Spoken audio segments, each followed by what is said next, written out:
वन्दितु सर्वसिद्धे ध्रुवमचलमणोवमं गदिं पते वोच्छामि समयपाहुड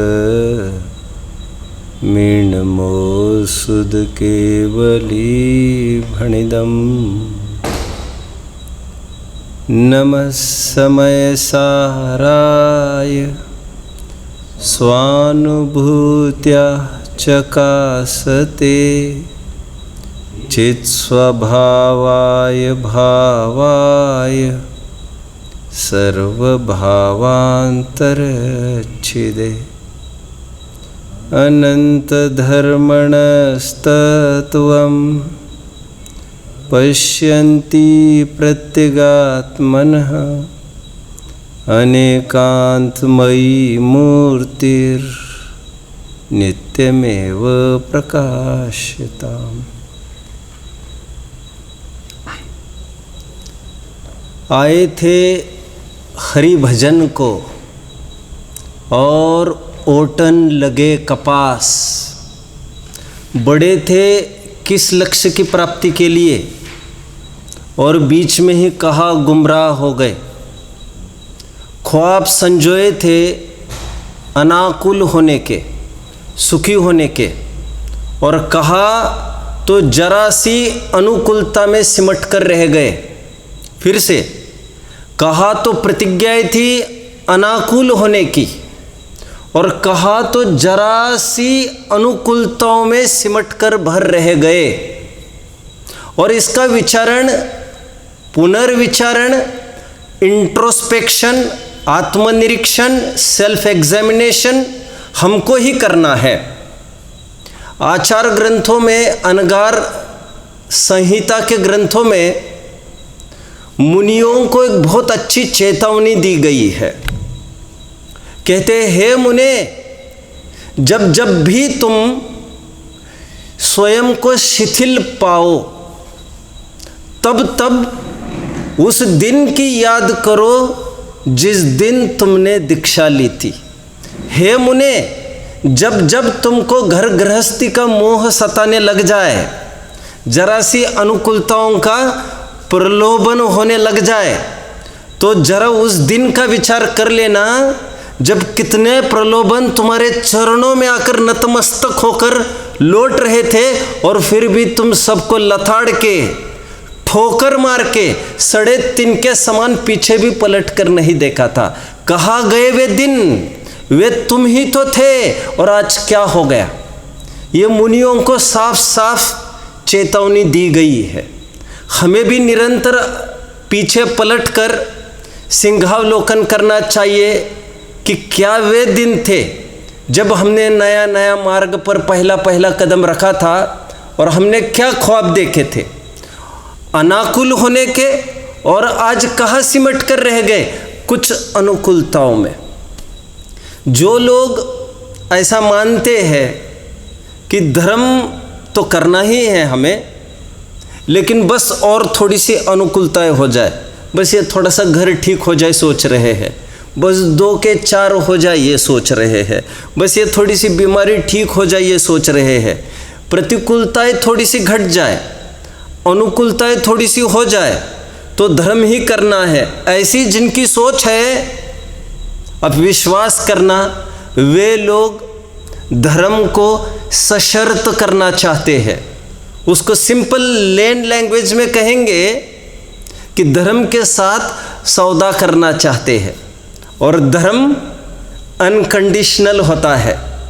धर्म करने के लिए कोई शर्त नहीं हुआ करती, और जितनी शर्त है संगी पंचेंद्रिय पर्याप्तकपने की, 8 वर्ष के उत्तीर्ण होने की, सो तो अभी है, इसके अलावा कोई भी शर्त नहीं हुआ करती अनुकूल प्रतिकूलताओं में। इसलिए अमुक हो तो मैं धर्म करूं। धर्म साधना साधनों की मोहताज नहीं हुआ करती। जो ऐसा मानता है अमुक अनुकूलता हो तो मैं धर्म करूं, प्रतिकूलता हट जाए तो धर्म करूं, खरेखर वो धर्म का रुचिवंत जीव नहीं है, वो अनुकूलता का रुचिवंत जीव है। क्योंकि धर्म करने वाले को किसी भी परिस्थिति में वो वही काम करता है धर्म करने का। देखिए ना, किसी पर कोई भी नौबत आए, लैला मजनू का उदाहरण बहुत अच्छा नहीं है, लेकिन उनको पत्थर मार मार के कुचल डाला गांव वालों ने, लेकिन उनकी भावनाएं बदली नहीं एक दूसरों के प्रति। हम एक दूसरों के ही बने रहेंगे। धर्म की भावना वो हुआ करती है जो लाख संकट आने पर भी, मरणांत प्रहार होने पर भी, कैसी भी स्थिति में, कैसी भी परिस्थिति में सोच नहीं बदलती कि मैं अजरामर तत्व हूँ, इसे कुछ भी अनुकूल प्रतिकूल नहीं होता। यह धर्म की भावना हुआ करती है। धर्म विश्व की सरल चीज है, बोधि आपका भाव है, निश्चय दुर्लभ नाही, बहु में प्राप्ति कठिन है, यह व्यवहार कहा ही, वत्थु सहावो धम्मो, अपना ही स्वभाव, गर्दन झुकाने की भी आवश्यकता नहीं। तस्वीरें खुदा बंदे के हृदय में है, गर्दन झुकाई और देख ली। लेकिन यहाँ पर गर्दन झुकाने की भी बात नहीं है, बात केवल स्वीकृति की है। एनीवे, धर्म क्या है, थोड़ा सा हम इस बात को समझें। मोह का अभाव ही धर्म है। जो मोह भाव तय न्यारे, दृग ज्ञान व्रतादिक सारे, सो धर्म। यह धर्म की तो इतनी सी परिभाषा है कि मोह का अभाव। एंड व्हाट इज दिस मोह? प्राप्त संयोगों में ये मैं, ये मेरे, मेड फॉर ईच अदर, इनके बिना मेरा कैसे हो सकता है? मैं तो इनके बिना जीवन जीने की कल्पना भी नहीं कर सकता। आइनेस, माइनेस, अहमिदी, अहकम, ममेदम, ये जितनी भावना है संयोगों को बनाए रखने की, कुछ को हटाने की, कुछ को जुटाने की, वह सब भावनाएं मोह कहलाती है। और मोह का अभाव ही धर्म है। और मोह का हटना बड़ा सरल है, वस्तु स्वरूप समझो तो। कैसे? आइए जरा में ही हम काम कर लेते हैं अपना। एक उदाहरण से हम बढ़ते हैं, बहुत सरल प्रसिद्ध उदाहरण।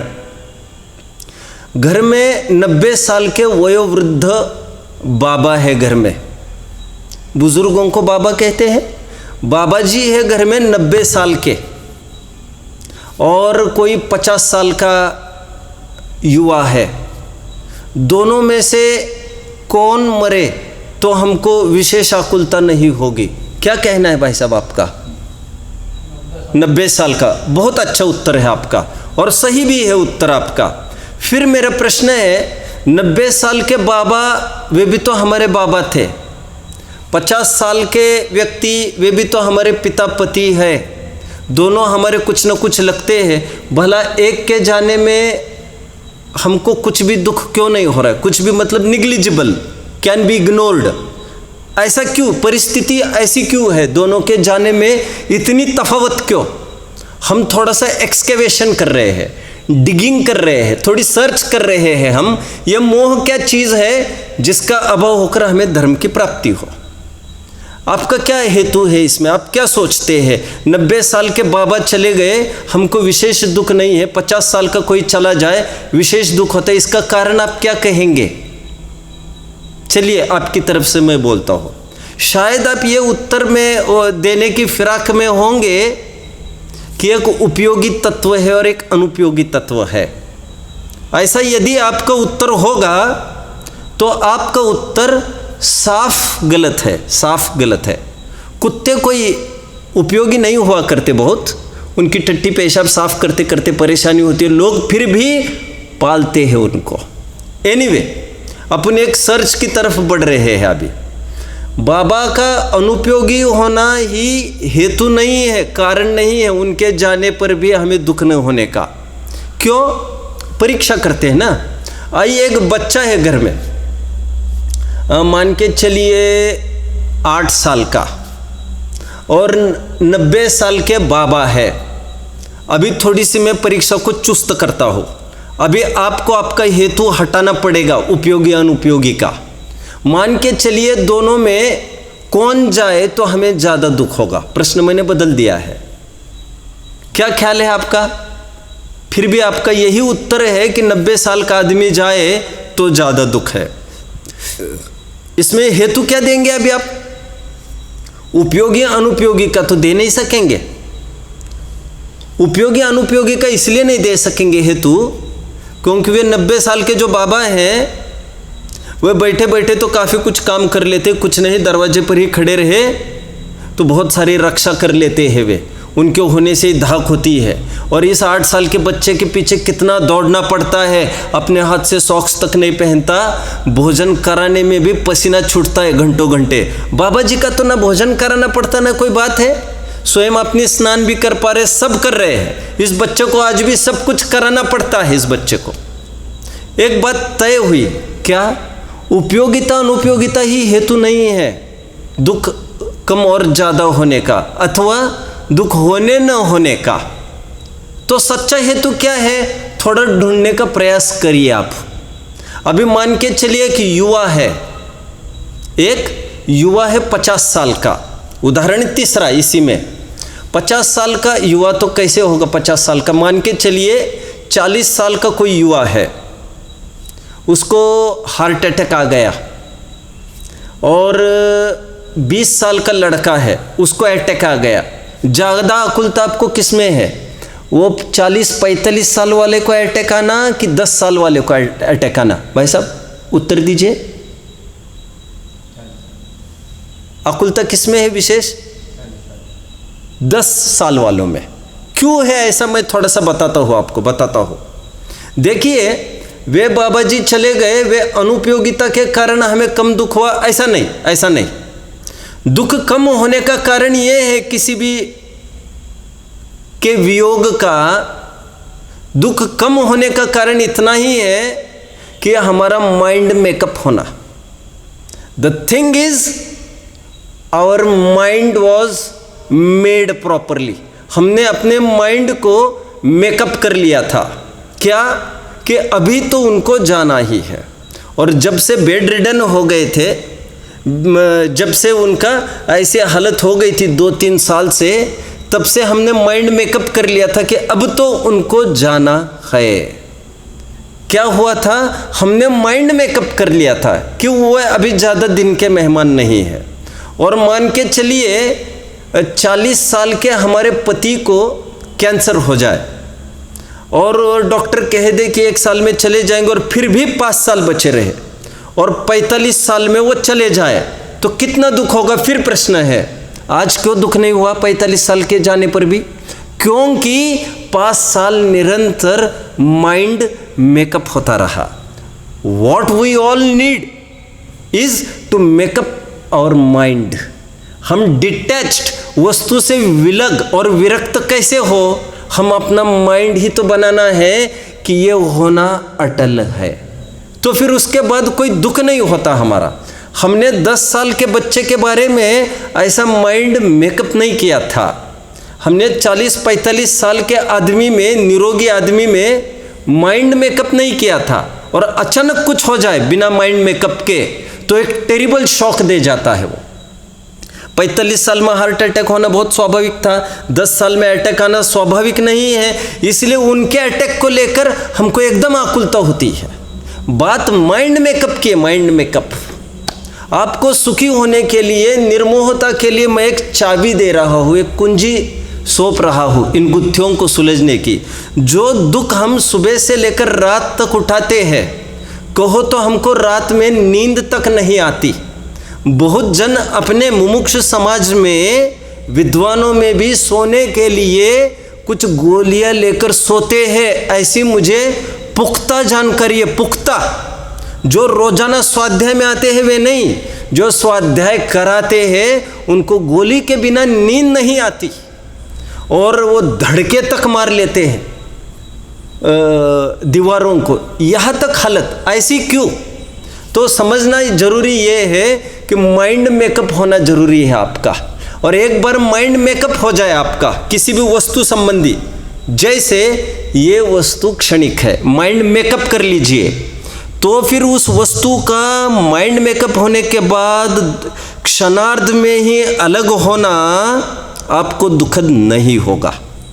किसी भी लड़की को पूछिए 2 साल के बाद ये पति मर जाएगा, शादी के पहले लड़की को ये कहिए 2 साल के बाद ये आदमी मर जाएगा, उसके ऊपर क्या बीतेगी? बहुत दुख होगा। शादी हो गई, बाय चांस शादी उसी से हो गई क्योंकि एंगेज हो चुकी थी, वो पहले सगाई हो चुकी थी और उसने ये सोचा अभी जो भी हो हम अन्य विचार नहीं कर सकते, ये तो पहले विचार होता, अभी हमने सोच लिया है उनके बारे में, अभी स्वप्न में भी कुशल सेवन नहीं कर सकते, उनके बारे में ही हमने सोचा है पति के रूप में। शादी हो गई, शादी के बाद 10-20 दिन में ही पता चला, दुष्कृत्य पता चले कुछ पति के और काफ़ी सारी बातें पता चली, मन एकदम विलग हो गया, यहाँ तक कि साल भर में ही तलाक की बात सामने आकर खड़ी हो गई। अब मेरा फिर प्रश्न है, 2 साल के बाद उस आदमी का जाना इसको कितना दुखकर होगा? तब सुन नहीं पा रही थी, शादी होने के बाद भी 2-4 दिन जब आनंद के चल रहे थे तब भी सुन नहीं पाई थी और दूसरों को ये कहते हुए कहा था कि जबान संभल के बात करो। आज कैसे तैयार हो रही है उसको अलग होने के लिए? क्या किया है उसने भाई साहब? उसका माइंड मेकअप किया। Very good. मन इसलिए कहा जाता है मन के हारे हार हुई है, मन के जीते जीत सदा। आप माइंड मेकअप करिए। क्या मेकअप करना? ये एक स्वाधीन तत्व है। सामने जो मेरा लड़का लड़की पति पत्नी है ये स्वाधीन तत्व है, उनका हर एक क्षण का परिणमन उनका अपना स्वाधीन है। मुझे राग उमड़ा है वो मेरा अपना स्वाधीन विकृति है और विकृति प्रमाण मुझे दुख है, उनके मानने न मानने प्रमाण दुख नहीं होता। अथवा आप माइंड मेकअप करिए, ये जितने भी संयोग है वे मेरे अधीन नहीं हैं। अब विश्वास करना, अब देखना उनका कितना भी पतन हो जाए और किसी का जिनके बीच में हम रहते हैं, हमको किंचित भी दुखदाई नहीं होगा, क्योंकि आपने माइंड वैसा मेकअप सेट कर लिया। जैसा वस्तु स्वरूप है वैसा मानिए।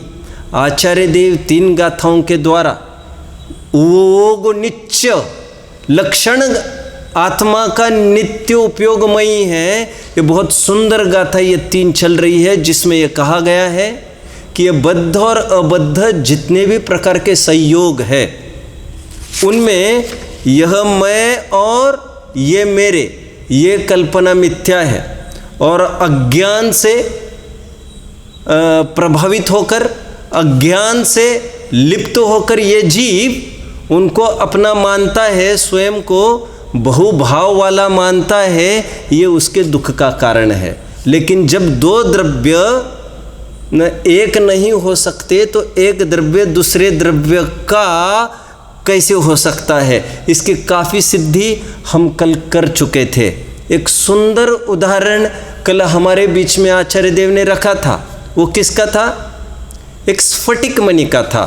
स्फटिक मणि का अपना एक निजी स्वभाव है, उसकी अपनी एक निजी प्रकृति है और वो प्रकृति है झलकाना। क्या? हाँ बोलिए। यहाँ जो पुद्गल द्रव्य दे रखा है, हाँ, तो पुद्गल द्रव्य का मतलब पर ये जो रूप रस गंध वाला दिखाई देता उस पुद्गल की बात कर रहे हैं? हाँ, या अपने अंदर में जो मोह राग जो इसका परिणाम, मैंने ये जो परिणाम है उसकी बात कर रहे हैं। आपका ये प्रश्न है कि पुद्गल का तात्पर्य यहाँ पर क्या लेना? खरेखर टीकाकार बद्ध और अबद्ध 2 प्रकार के, मैंने इस बात को परसों खुलासा किया था, मैं रिपीट करता हूँ उस बात को। पुद्गल 2 प्रकार के कह रहे, बद्ध और अबद्ध, जिसमें बद्ध के अंतर्गत शरीर और अबद्ध के अंतर्गत स्त्री पुत्र आदि। लेकिन मैंने एक बात कही थी, आपको याद आ रहा होगा, 19वीं गाथा का हवाला देते हुए मैंने ये कहा था, कम्मे नो कम्मम ही अहमिदी अह कम च कम्म नो कम्मम जाए ऐसा खलु बुद्धि। वहाँ पर भी कर्म और कम्म और नो कम्म में लिए तो प्रकारांतर से 3 कर्म है। एक भी कहेंगे तो आपको लेना 3 है। गाथा में तो 2 बोले जा रहे हैं, है ना। एक तो उसे 9 कर्म के ही 2 भेद किए जा रहे हैं मूल नो कर्म तो खरेखर शरीर हुआ करता है।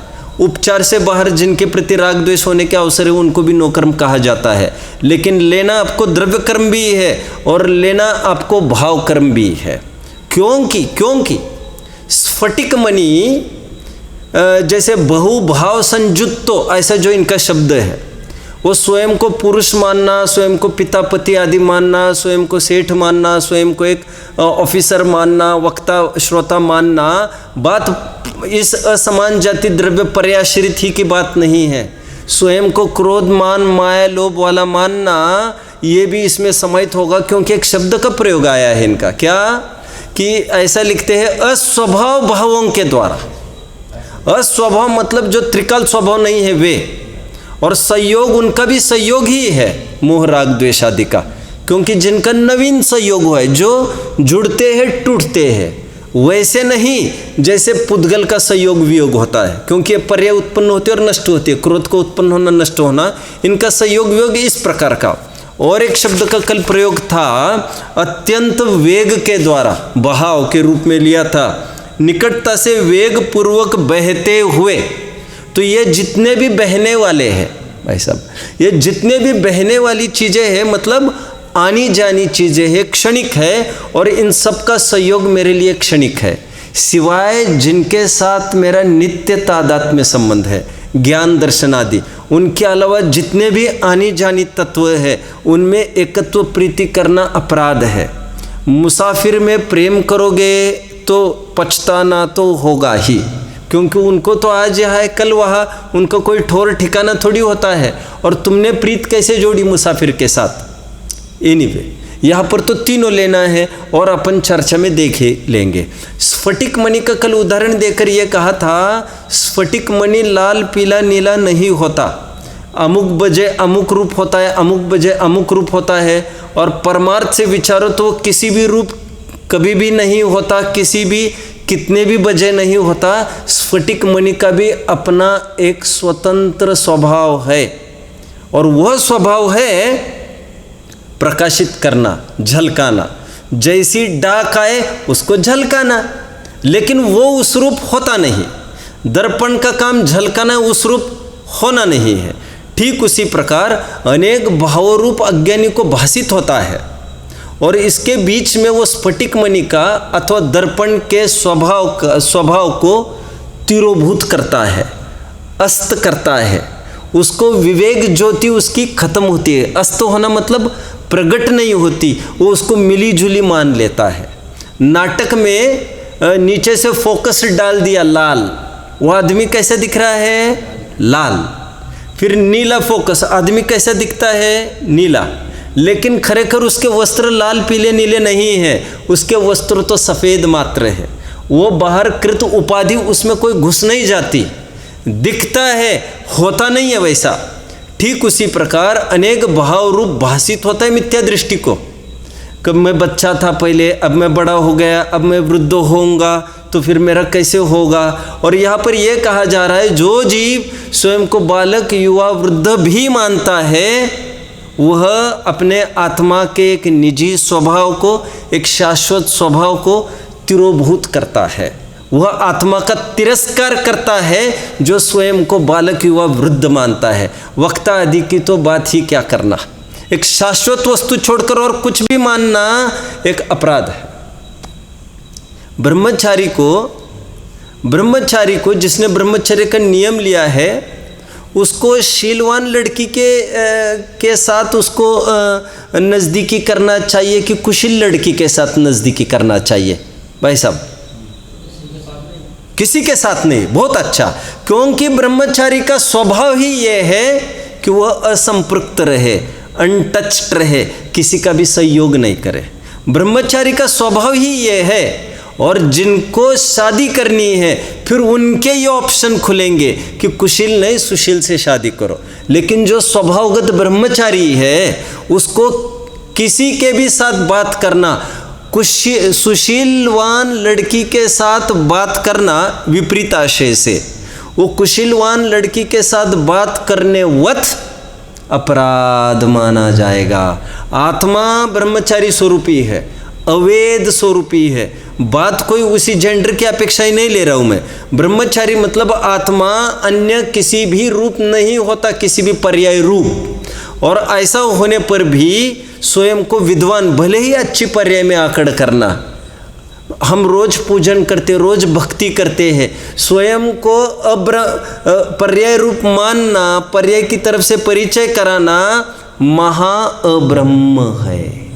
क्योंकि जीव का स्वभाव लड़का लड़की होना नहीं है, पंडित विद्वान होना नहीं है, पुजारी होना नहीं है। अरे पूज्य होना भी जीव का त्रिकाल स्वभाव नहीं है। पूज्य भी एक पर्याय है, जैसे पुजारी एक पर्याय है। सिद्ध पर्याय तो प्रकट होने वाली है, वो पूज्य व्यवहारिकता की। लेकिन मैं न पुजारी हूँ न पूज्य हूँ, ऐसा त्रिकाल ध्रुव तत्व, इसको भी पूज्य कहा जाता है। परमार्थ से पूज्य हो, पुजारी और पूज्य से विलक्षण, ऐसा मैं पूज्य हूँ। ये बहुत सुंदर 3-4 लाइन्स और एक उदाहरण स्फटिक मणि का हमने देखा। जिस प्रकार हम ये समझते ब्रह्मचारी को किसी के भी साथ रमण करना अपराध है, उसी प्रकार स्वयं को शरीर आदि मानना, व्यापारी आदि और धनवान तो हम क्या मानेंगे। लेकिन हमारा यदि मोह होगा ना तो ज्ञान में हो सकता है, पूजा पाठ विधान में हो सकता है, कितनी नॉलेज है अनुयोगों संबंधी उसमें हो सकता है। कि हमारा वो नेचर ही नहीं है, हमारा स्वभाव मात्र जानना है। पर्याय में जो होता है उसका उस संबंधी एकत्व हमें नहीं चाहिए। पांडे राजमल जी अभी कह चुके हैं, द्वादशांग की उपलब्धि भी कोई अपूर्व उपलब्धि नहीं है। सर्वज्ञ भी लोकालोक को जानने के कारण मस्त नहीं है। लोकालोक के बीच में ये मैं शुद्धात्म तत्व हूँ ऐसे जानने के कारण मस्त है। तदपि निजानंद रसलीन सकल गे गायक, तदपि ये समझना चाहिए। ये कल तक हमने देखा था, थोड़ा सा और आगे बढ़ते हैं। आज आचार्य देव एक ये ऐसी टीका है जिसमें आचार्य देव ने बहुत सुनाई है। लोक में जिसको गाली कहते हैं वो गाली को दिया है। यहाँ पर क्या कहते हैं आचार्य देव? कहते हैं हे आत्मपंसन, क्या जो जीव होकर भी स्वयं को पर्याय आश्रित अनुभव करता है, वह आत्मा का घात करता है। हे आत्मघातकी, आत्मघातकी उसको नहीं बोला जा रहा जो शराब पीता है, जो जुआ खेलता है, सप्त व्यसन करता है, जो प्रवचन में नहीं आता है। आत्मा का घात उसको नहीं कहा जा रहा है। आत्मघातकी किसको कहा जा रहा है? जो रात दिन आत्मा की चर्चाएं करता थकता नहीं है भाई साहब, जो आत्मा की चर्चा करता थकता नहीं। एक तो पंडित जी साहब ने आई थिंक 192 पेज मोक्ष मार्ग प्रकाशक पर टोडरमल जी ये कहते हैं, सप्त व्यसनादिक से भी बड़ा पाप जानकर पहले इसको छुड़ाया है, मिथ्यात्व को छुड़ाया है। जिन शासन में तो यह परिपाटी है कि पहले बड़े पाप को छुड़ाया जाता है, इसलिए सप्त व्यसनादिक से भी बड़ा पाप जानकर पहले मिथ्यात्व को छुड़ाया है। फिर आगे क्या कहते हैं? निंदा प्रशंसा किसी भी रूप शिथिल होना योग्य नहीं है। जिन जीवों को अपनी आत्मा को संसार सागर में नहीं डुबोना हो, वो इस मिथ्यात्व को छोड़िए। क्या कह रहे हैं? मतलब आत्मघातकी किसको कह रहे टोडरमल जी? वहाँ पर जो कुदेव कुगुरु कुशास्त्र का सेवन करते हैं वे अपने आत्मा का घात करते हैं, भव भव में रुलाते हैं। लेकिन आज एक नई बात कही जा रही है, जो लोग आत्मा की चर्चा करते थकते नहीं हैं, लेकिन स्वयं को आत्मा मानते नहीं है, तो कहते ये जीव एकदम नजदीकी रूप से देखा जाए तो ये है आत्मपंसन, रे आत्मघातकी, ऐसा बोला आचार्य देव ने। आज आत्मा का घात क्यों? नाम लेता है बस, तुम काम नहीं करते हो। और यहाँ पर भी मान के चलिए उदाहरण के रूप में, उदाहरण क्यों लेना, थोड़ी अच्छी बात बता देता हूँ मैं। महात्मा गांधी ने कभी यह बात कही थी, आपके ज्ञान में होगा, वे लोग मेरे मुंह पर आकर थूके। कौन? जो लोग बापूजी बापूजी तो करते हैं, बापूजी बापूजी करते मुंह के सामने, हाथ पैर पड़ते, हाथ जोड़ते, मान सम्मान करते हैं, लेकिन पीठ पीछे यही लोग विदेशी वस्तुओं का प्रयोग करते हैं, वे चापलूसी करते हैं, वे लोग मेरे मुंह पर आकर थूके, क्योंकि सच्ची खरे अर्थ में अविनय तो यही लोग कर रहे हैं मेरे।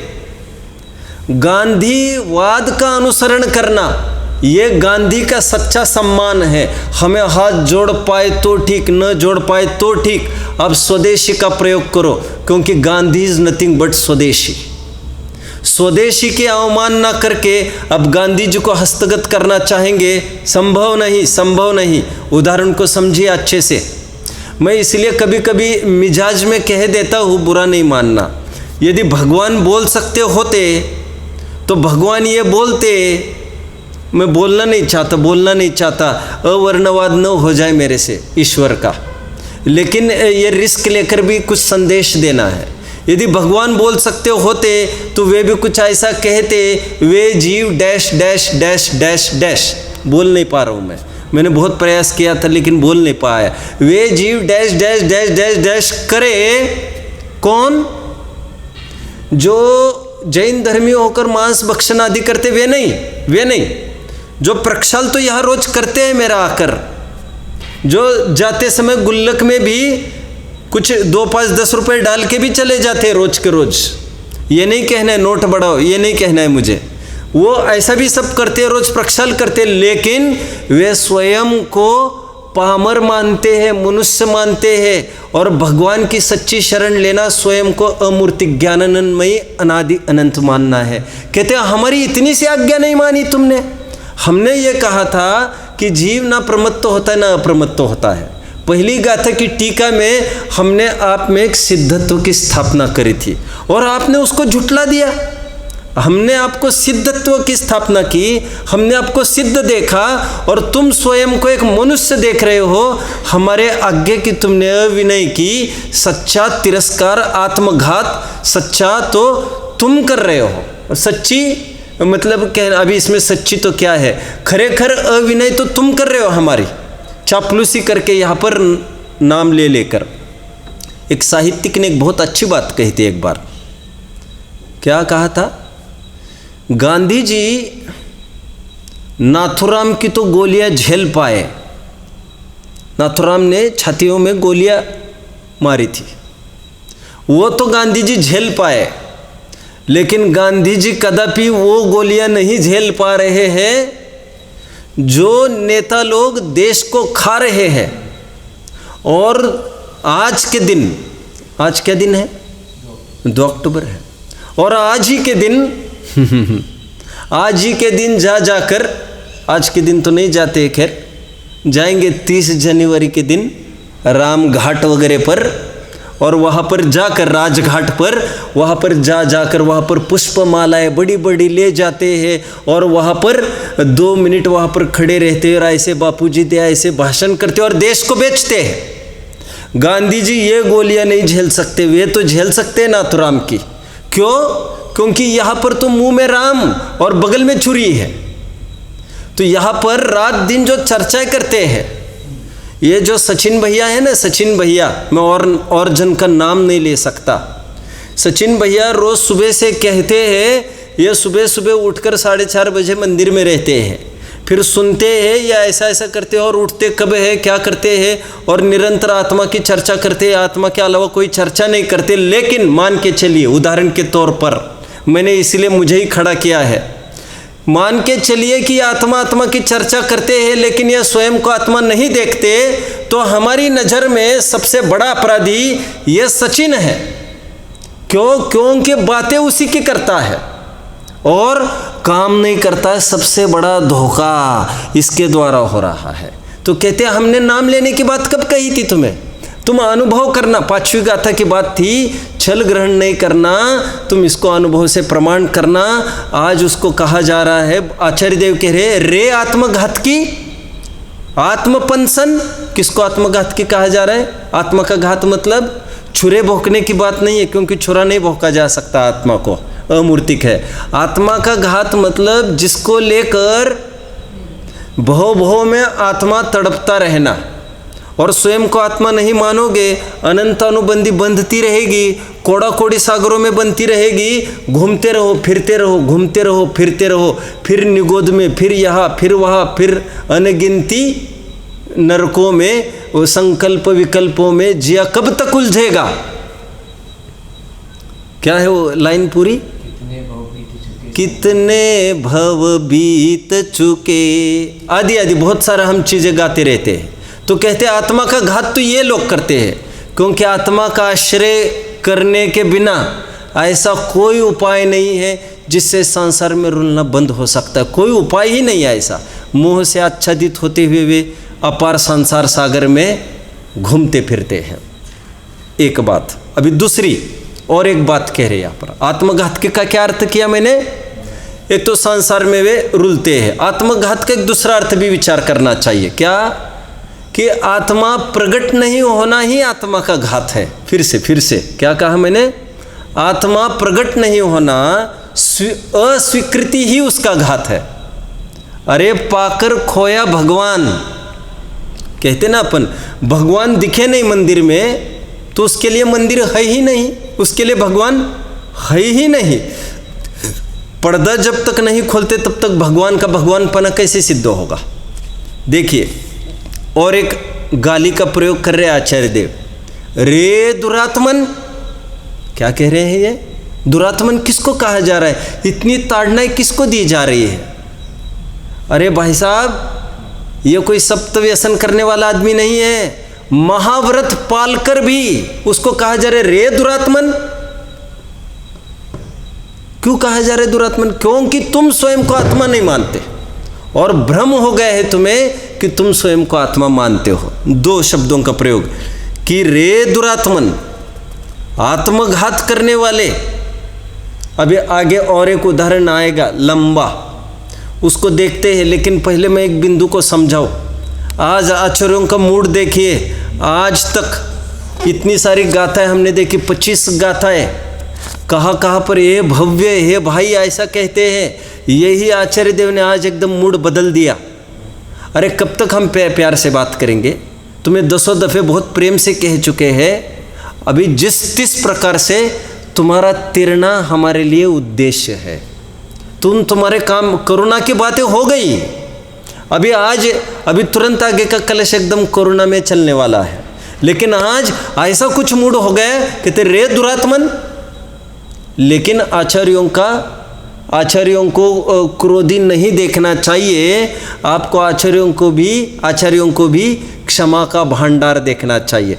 टोडरमल जी ने लिया है 8वें अध्याय में, कहते हैं यदि वक्ता किसी पर क्रोध करे तो उसको भी क्षमा का भंडार देखना चाहिए। और लेकिन इस छल से वक्ताओं को और आचार्यों को क्रोध करना ठीक नहीं है। मुनि संघों में कितनी सारी बातें आती है, आप सब जानते होंगे। इसलिए घर पर कभी डांट फटकार होती है तो ऐसा ही नहीं पकड़ कर रखना चाहिए, धर्म करके फिर क्या फ़ायदा, फिर क्रोध क्यों करते हो इतना। अरे भैया, ये क्रोध की ये परिभाषा थोड़ी है। क्रोध की परिभाषा ये थोड़ी है। हम इग्नोर कर रहे, उसके भाव भ्रमण को खुली छूट दे रहे, हम उसको रोक टोक नहीं रहे हैं। यही उसके प्रति क्रोध है और उसको सजग करना है। तुम्हें ये करने लायक नहीं है, और भले ही जोर की आवाज़ में, तो ये क्षमा का अंग हो जाएगा। मुनि संघों में मैंने पहले कभी कहा था, ऐसे दंड विधान है कि थोड़ा कुछ मुनि यदि गड़बड़ कर जाए तो उनकी 50 साल की दीक्षा झटके में 25 साल की कर देते हैं, 10 साल की कर देते हैं। छेद नाम का दंड, कभी कभी मूल नाम का दंड दे देते हैं। 4 प्रकार के दंड विधान कहे मुख्य रूप से, छेद, मूल, परिहार, पारंचिक। 4 प्रकार के प्रायश्चित भी कहेंगे, दंड भी कह सकते हैं इसको। छेद मतलब डिडक्शन करना दीक्षा में। देखिए मुनिराज जो क्षमा के भंडार है, जब प्रशासन अनुशासन करते हैं आचार्य, तो किस कदर का करते, देखिए जरा।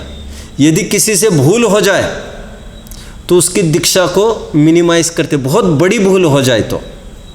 आधी दीक्षा कर सकते हैं, और उसका फल ये होगा कि जो 26 साल से दीक्षित है, मान के 26 साल से दीक्षित है और तुम 50 साल से दीक्षित थे, आज तक वो नमस्कार करता था, लेकिन अभी 25 साल के हमने तुम्हारी घटा दी, तो अभी तुम उसके नमस्कार करोगे उल्टा। कभी कभी दीक्षा को एकदम जीरो कर देते हैं, मतलब अमुनि बना देते हैं, और फिर से अर्जी लगानी पड़ेगी तुम्हें, मुझे मुनि दीक्षा चाहिए। और 10 दिन पहले भी कोई मुनि हुआ था और तुम 50 साल से दीक्षित थे, फिर भी तुम एक नए मुनि माने जाओगे यदि हम दीक्षा देंगे तो, और फिर उसको अनुनय विनय करना पड़ेगा। दिस इज मूल। तीसरा, परिहार। परिहार में यह बताया गया है, यदि मुनिराज कोई अकथनीय एक बड़ा अपराध सा कर ले, बहुत सारे विधि विधान हैं, अभी मुझे वो विषय नहीं है, टाइम नहीं है बताने का। आपको मूल आचार पढ़ना चाहिए, संयम प्रकाश वगैरह में सब कुछ बात है। यदि मुनि कोई ऐसी गलती करे आचार्यों को अंधेरे में रख कर, तो आचार्य देव उसको ऐसा भी दंड कह सकते हैं, परिहार नाम का, जिसमें उसको बुलाया जाता है और उसको संघ से बाहर किया जाता है। मान के चलिए उसको ये कहा जाता है, तुम्हें संघ से हम बाहर कर रहे हैं अभी, और तुम जाओ अभी दूसरे अमुक संघ में चले जाओ। अब पहले तो इस संघ में भी उसको क्या करते, उसके साथ थोड़ा सा कि तुम एक काम करोगे, तुम अलग सा उठोगे बैठोगे, भाई साहब जानते नहीं, ये तो सुना होगा आपने, अलग सा उठोगे बैठोगे। और सुनो, तुम सबको वंदना करोगे, पलट कर कोई तुम्हें प्रतिवंदना नहीं करेगा। और सुनो, जहाँ पर सभी जन दीर्घ शंका करने के लिए जाते हैं, ओ हो, वहीं पर तुम अपना डेरा जमाओगे, मतलब वहीं पर ध्यान तपश्चरण करते बैठोगे। और संग में भी जब चलोगे तो सबसे अलग चलोगे, पीछे भी वैसी नहीं पकड़ोगे जैसे सभी पकड़ते हैं, उल्टी पकड़ोगे, जिससे किसी को भी देखकर ख्याल में आए ये अलग भी चल रहे, पीछे अलग प्रकार से पकड़ी है। इनको परिहार नाम का प्रायश्चित दिया गया है, मतलब एक प्रकार से संग में रहकर भी बहिष्कृत जैसी स्थिति करते हैं। फिर उसको कहते हैं जाओ तुम इस संग में से बाहर निकल जाओ। फिर वो उस एप्लीकेशन को लेकर दूसरे संग में चले जाते हैं मुनि, और वे वहाँ पर जाकर दिखाते हैं कि साहब उन्होंने हमको बाहर निकाल दिया है, उन्होंने आपके संग में भेजा है। फिर उस संग में जाने पर वे आचार्य भी उसके साथ ऐसा ही सलूक करते हैं, ऐसा करके उसको कई संगों में घुमाया जाता है उस मुनि को। आपको लगेगा कितनी निर्दयता, कितनी निर्दयता, लेकिन भैया निर्दयता यदि कर रहे हैं तो हम तुम्हारे में बैठे विकार के साथ कर रहे हैं। तुम्हारे प्रति तो हमें कितनी दया है, तुम्हें भव भटकने नहीं देना चाहते। डॉक्टर को उस रुग्ण के प्रति निर्दयता नहीं है, जिसके 2 हाथ 2 पैर पकड़कर उसके साथ कुछ ट्रीटमेंट कर रहे हैं। निर्दयता तो उस फोड़े के प्रति है, जिसको पकड़कर उसको यदि उसकी पीप ना निकाले, मवाद ना निकाला जाए तो नासूर बन जाएगा वो, तो और बहुत बड़ी समस्या होगी, हाथ पैर काटने पड़ेंगे। और आज मना कर रहा है, तो ये डॉक्टर को उसकी ना को सुनना नहीं चाहिए। ऐसा यदि करेंगे तो मरीज के साथ अन्याय कर बैठेंगे। हमें तुम्हारा बहु भ्रमण नहीं देखा जा सकता, उसका निवारण हमें करना है, तुमसे तो हमें प्रीति है। ऐसी उदात्त भावना लिए हुए ये दंड देते हैं। फिर सब घूम फिर कर बहुत महीनों के बाद लौटकर इसी संघ में आते हैं, तो उनका शुद्धिकरण होकर फिर से मुनि संघ में उसको शामिल किया जाता है। और एक पारंचिक नाम का हुआ करता है दंड, जिसमें क्या होता है भाई साहब, कुछ कह सकेंगे? पारंचिक में ऐसा तक लिखा है कि मुनि ने असाधारण कुछ गलत काम किया हो, तो उस मुनि को सामने बुलाकर इस महाघातकी ने, इस महापातकी ने जैन शासन की गरिमा को लजाया है, यह कहकर सब जगह जहाँ जहाँ तक उनकी पहुँच है सब जगह वो संदेशा भेज देते हैं और फिर उसको मुनि दीक्षा से अलग किया जाता है। और such persons are considered unfit for ever in their life. फिर वे जीवन में उनको कोई भी दीक्षा के योग्य नहीं समझता। फिर किसी भी संघ में जाएंगे तो ये बात वहाँ तक पहुँच गई है कि इन्होंने ऐसा काम किया, इनको अभी दीक्षा नहीं दी जा सकती। फिर से ऐसे तक विधि विधान है दंड के। तो आचार्य देव की एक करुणा है। क्या करुणा है भैया उनको, उनके प्रति इतनी निर्दयता कि नहीं नहीं नहीं नहीं, एक गंदी मछली को निकाल कर हमने उस मछली के प्रति अन्याय नहीं किया है, हमने बाकी के मछलियों के प्रति न्याय करने का हमारा दृष्टिकोण है। क्योंकि बाकी की मछलियाँ गंदी हो जाएगी ना, जिन शासन की रक्षा हम करें कैसे आखिर। आचार्य देव इस मूड में आ गए आज। ये कह रहे जो आत्मा आत्मा की चर्चा करते हैं रात दिन, धर्म का बाना पहने हैं, भेष पहने हैं, और फिर भी स्वयं को आत्मा नहीं देखते, पर्याय रूप देखते हैं। तो कहते हैं वे भी गए गुजरे हैं, वे दुरात्मन हैं, वे आत्मघातकी है। यह आध्यात्मिक बातें हैं, आपको समझना चाहिए। देखिए नया जो आदमी होता है ना, मुझे आज भी याद आता है जब मैं नया था इस फील्ड में, तो मुझे मंदिर में आने में बड़ा संकोच होता था, मुझे प्रवचनों में आने में बड़ा संकोच होता था। मुझे याद आता है मेरा पहला साल, तो मुझे मतलब शर्म इस बात की आती थी, मुझे ढोक नहीं देते बनता था। हालांकि जब आने भी लग गए, साल भर इतना काय के लिए लगता है, लेकिन अनइजीनेस बना रहा मुझे। और मैं ये समझता था मंदिर में जाने के लिए मैं कितना पापी हूँ, ये लोग कितने अच्छे हैं। तो मैं ये समझता हूँ जितने भी नए लोग जुड़ते हैं मंदिर में, स्वाध्याय में आते हैं, वे लोग सब इसी भावना से ग्रस्त होते हैं। और कई जन प्रवचनों में आते भी इसीलिए नहीं हैं, मंदिरों में, विधानों में, पब्लिक समारोह में इसलिए नहीं आते क्योंकि वे स्वयं को दीनहीन पामर समझते हैं। आचार्य देव कहते हैं एक तो वे जीव है जो स्वयं को दीनहीन पामर समझते हैं और मंदिर और स्वाध्याय भवनों में बैठे हुए ग्रंथों को खोलकर पढ़ने पढ़ाने वालों को बहुत धर्मात्मा समझते हैं। और एक तो ये लोग हैं जो धर्मात्मा का बाना पहनकर ये कहते हैं कि वे लोग तो आते नहीं, वे लोग तो आते नहीं, धर्म करना चाहिए करना चाहिए, और स्वयं तो करते नहीं। तो कहते ये मंदिर में बैठे वालों की अपेक्षा हमको तो वे अच्छे लगते हैं। कौन अच्छे लगते हैं?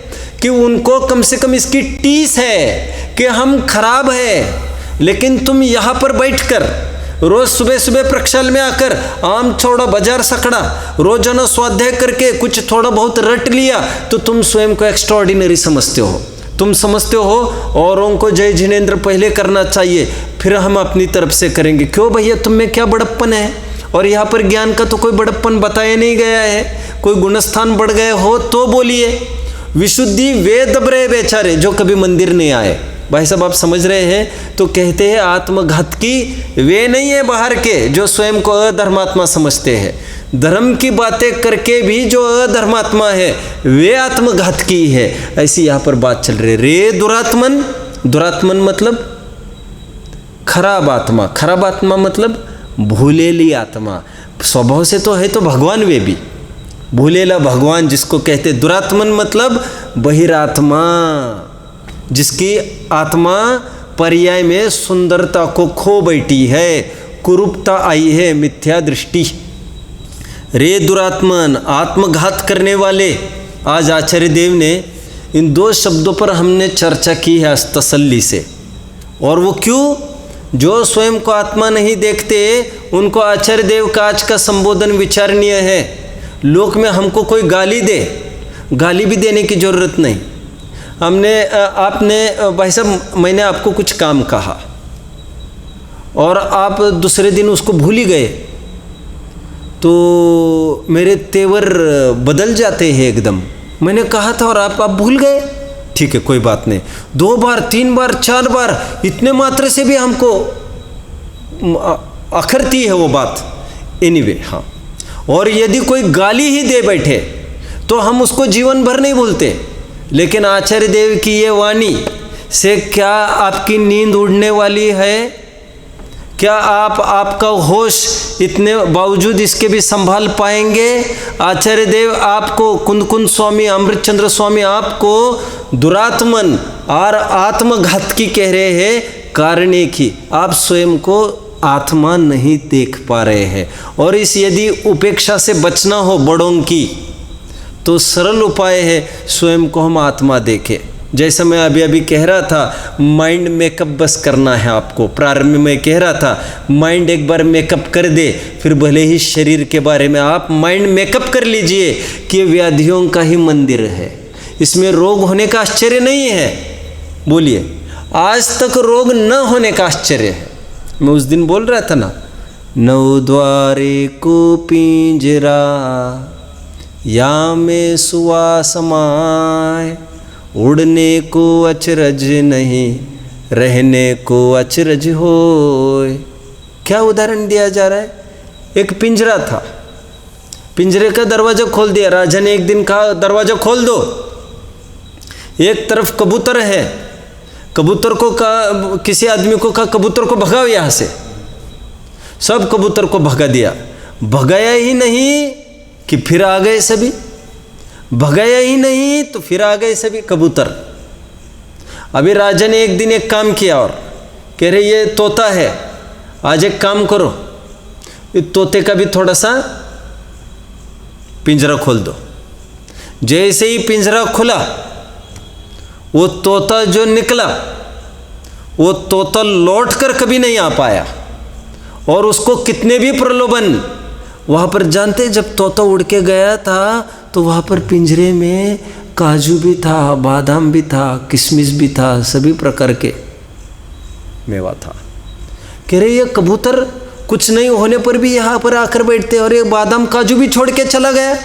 ये अज्ञानी, कुछ नहीं है, कुछ नहीं के बराबर संयोग है ना। कलिहारी नारी है, लड़ने झगड़ने वाली नारी है, टूटी फूटी झोपड़ी है टपकने वाली, गरीबी है, कंगालपति है, कर्जा है, बच्चा नहीं पूछ रहा है, नाली बह रही आगे, ऐसा ऐसा तो रह रहा है, कभी खाता है कभी नहीं भी खाता है।